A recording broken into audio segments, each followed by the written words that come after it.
Interview with the actor Vernon Dobtcheff.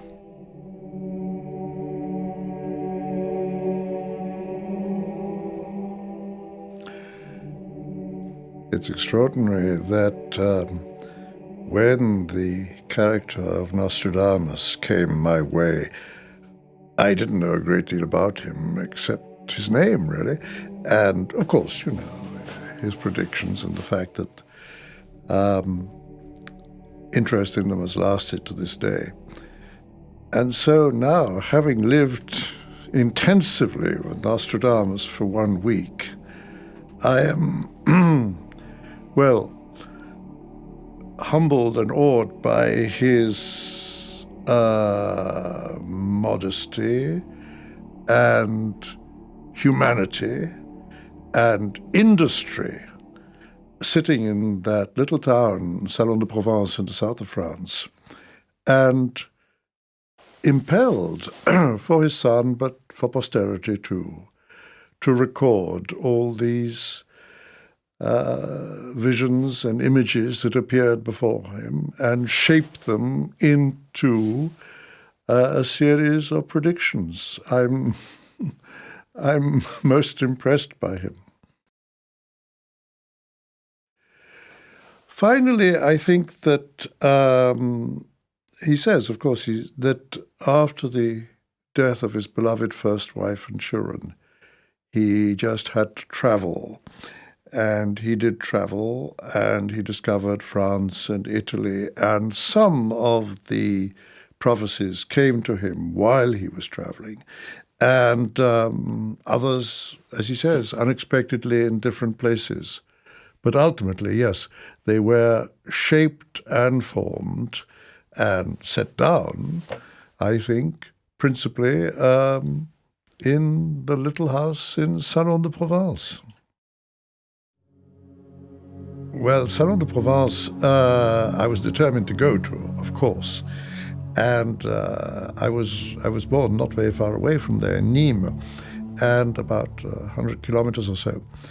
And when, naturally, I always try to research a role, particularly someone of historical importance or someone who lived, or indeed any role. On this particular occasion, I was slightly handicapped by the fact that I was in 2 successive, rather intensive film shoots, one of them in driving snow and ice and wind in the high Auvergne. And so I was able to do less research than I normally would do. I bought half a dozen books about Nostradamus, which I took with me to the Auvergne. And, but alas, the shoot was so taxing, and one was so tired at the end of the day, and having, of course, to prepare the next day's work, that those books stayed on one side. So the first thing of course, I looked into them and gathered the salient facts. But the first thing I actually did was to go down to Salon-de-Provence on a day off. And it's a delightful little town.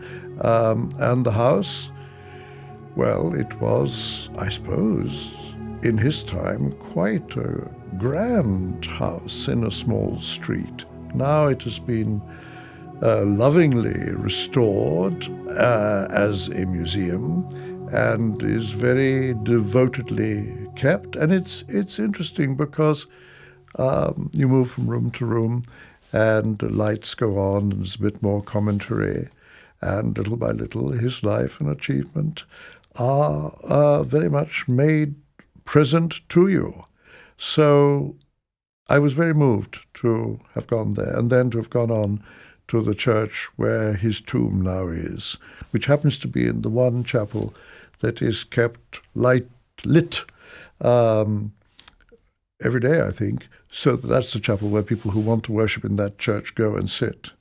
And of course I joined them, and there was Michel de Notre Dame's tomb in the wall. And that was, I'm afraid it may not have made me play Nostradamus any better, but at least he was in me and with me.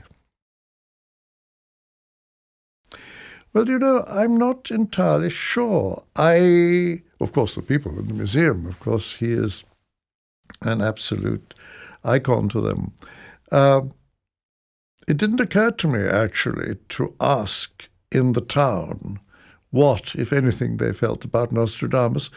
But I suppose it's a bit like going to Stratford-on-Avon, where if you ask people what they think about Shakespeare, they say, "Oh, yes, yes, there's a theatre up the road, isn't there? Yeah." But of course, at Stratford-on-Avon, and indeed Bayreuth for Wagner, the presence of such a main person brings in a great deal of income. As far as his predictions are concerned, I suspect that a lot of French people, not all, of course, because there's some absolute devotees, a lot are rather lazy and say, "Oh, yes, he made predictions, didn't he?"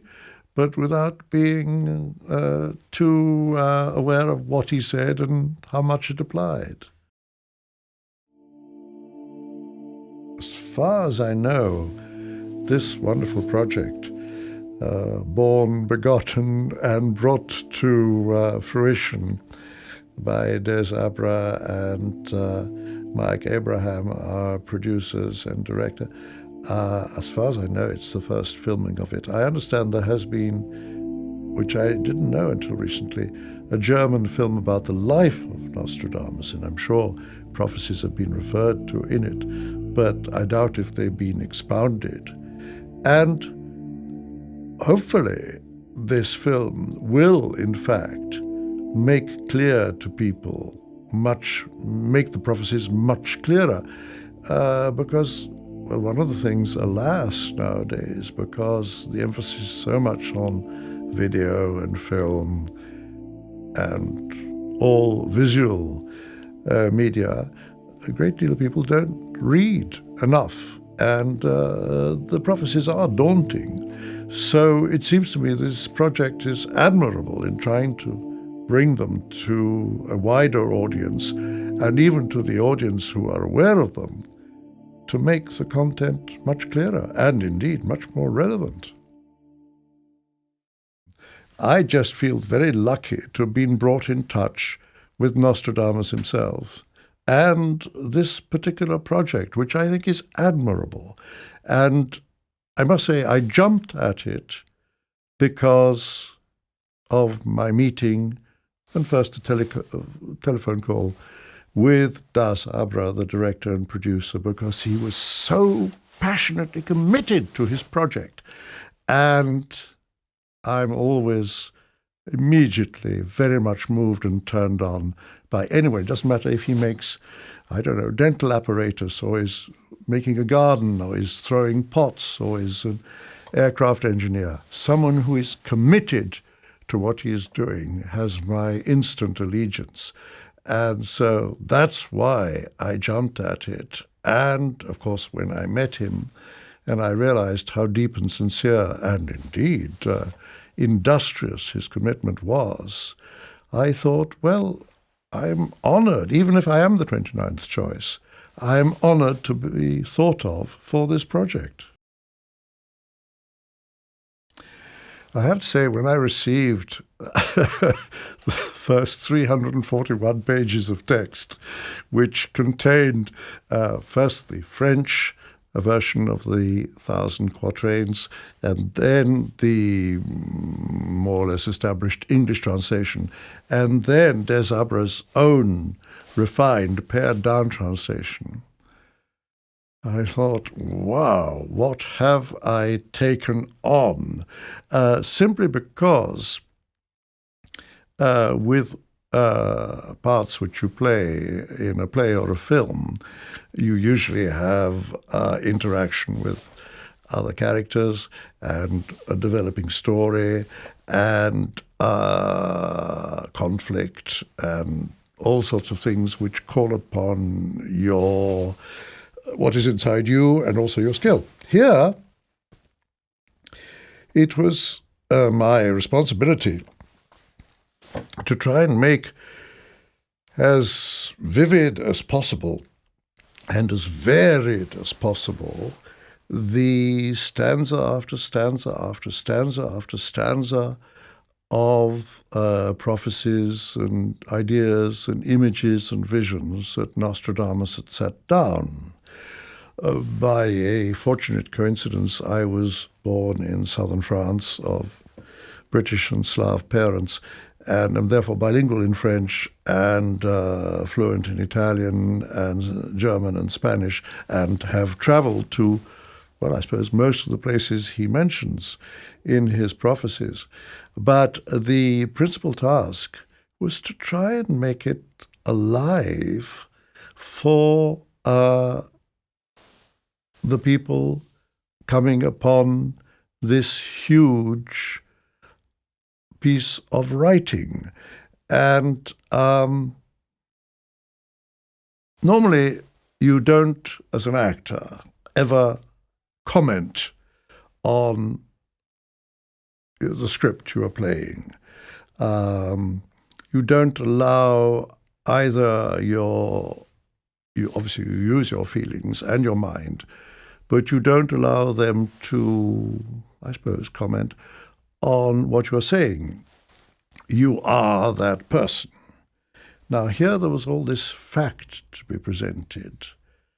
And of course, I suppose it could have been done as a very fairly dry legal way, the way, in British courts of law, you hear these lawyers saying, and then you, if I understand it correctly, you cut up this naked young woman into 8 pieces of more or less equal size and disposed them about the house, and then you sat down and had a bacon and egg sandwich, am I correct? You could do it that way, but doing it in that, dispassionate way, through that length would have been too arid. So I thought my only resource is to just be Nostradamus. And however inadequate I am, because he was a man of great learning, and out of myself let his words come. And if I am, say, angered by something or moved by something, as of course one was when images came up evoking the Holocaust or the death of children or the Twin Towers, well, then just let the emotion happen. There's a very famous story of the great actress Edith Evans saying to Sir John Gielgud in his middle years after he'd given his all in Hamlet, "Johnny, if you cried a little less, we would cry a little more." And this is a very good lesson to actors. But I hope I didn't sentimentalize any moments. But I have to say that I was overwhelmed by emotion sometimes and pretty full of anger at other times. So I just tried to be him. Of course, there is in the stanzas a recurrent description of floods, earthquakes, famine, and all sorts of terrifying weather, and particularly inundations. And one could, of course, say, yes, global warming, why not? Well, one doesn't know, of course, but alas, I'm afraid what he describes has happened many times in the past and continues to happen. One has only to think of, the tsunami and Louisiana and New Orleans and all the terrible, and the earthquakes in China and everything. So there is, alas, an ongoing pattern of disasters. Whether global warming was particularly thought of, I don't know. Oh, I think any look into the future is horrendously difficult to put into words that will mean something for the people who are living at the time when this has not yet happened. And, of course, the interesting thing is that in many of the stanzas, things are described which at the time must have been thought to be weird and everything, and alas, have come all too true. Yes, I think, well, H.G. Wells, of course, he tried to see into the future. Many people, George Orwell and all the others, and in their different ways. And sometimes they got it right and sometimes they didn't. But I honor them, and I particularly honor Nostradamus, not only for surrendering to all these images and visions, but for setting them down. He has deliberately not set down the stanzas in chronological order, that he has mixed up the order, that he has sometimes changed words or letters. And he admits that it is to give the writing a greater secrecy and mystery, because he is genuinely afraid of being given a lot of trouble as a heretic, as a magician, by the religious authorities, possibly by the secular authorities. People were vulnerable, well, they still are, of course, but people were vulnerable in that age to all sorts of pressure and persecution. And although he was overwhelmed by what he saw and felt inside himself, he was canny enough and wise enough very often to cover his traces. The thing that moved me most about Nostradamus, apart from his industry and, of course, his great learning, was the fact that it seems to me he was a great humanitarian, and the fact that he committed all this to paper with such industry for the benefit, as he saw it, of mankind, to try and warn them of what might happen, what would happen. Alas, people learn all too little from history. But again and again and again, in what he writes and says is, please, please, please, heed these warnings. Oh, no, I mean, I think he was a great humanitarian. I think the fact that this was written 500 years ago and still there is worldwide interest in what was written, and when you read it, you are struck by the many stanzas that either indicate something that has happened or something that all too probably may happen. Inevitably, his writing has relevance. How much people will learn from it, I don't know, but I think that his heroic industry is certainly justified. One of the things that shocked me most was the recurrent theme of conflict, all kinds of conflict, all kinds of slaughter, all kinds of killing, all kinds of warfare, and not least the conflict between the Muslim and the Christian persuasions. I loathe, detest, and abhor all conflict, and am deeply distressed that in a major national capacity, or even in a small community capacity, such as Northern Ireland or Bradford with the Asians, that such conflicts should be fostered either by, clerics who wish to retain power, or simply vengeful feelings that have come down from father to son, or domination feelings, or whatever. So I am deeply distressed by any such conflicts, and to find them so much present and recurrent in Nostradamus's prophecies was, well, it reawakened all my distress.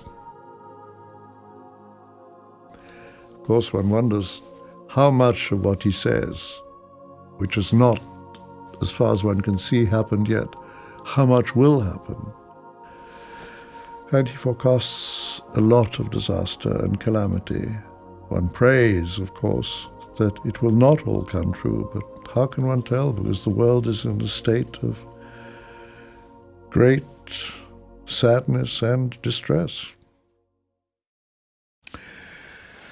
One of the things that amazed me most is the absolute geographical range of his predictions and of his references, going from the places near where he lived, like Nîmes, my birthplace, and many others, and then to Italy, and then to other parts of Europe, and then so unexpectedly to like two little suburbs near Paris, Bourg-la-Reine and Antony, which one thinks, all right, he went to Paris to visit the king and all that, but why those? And then it occurred to me that maybe they were stopping. You would have traveled by coach and it would have taken a long time.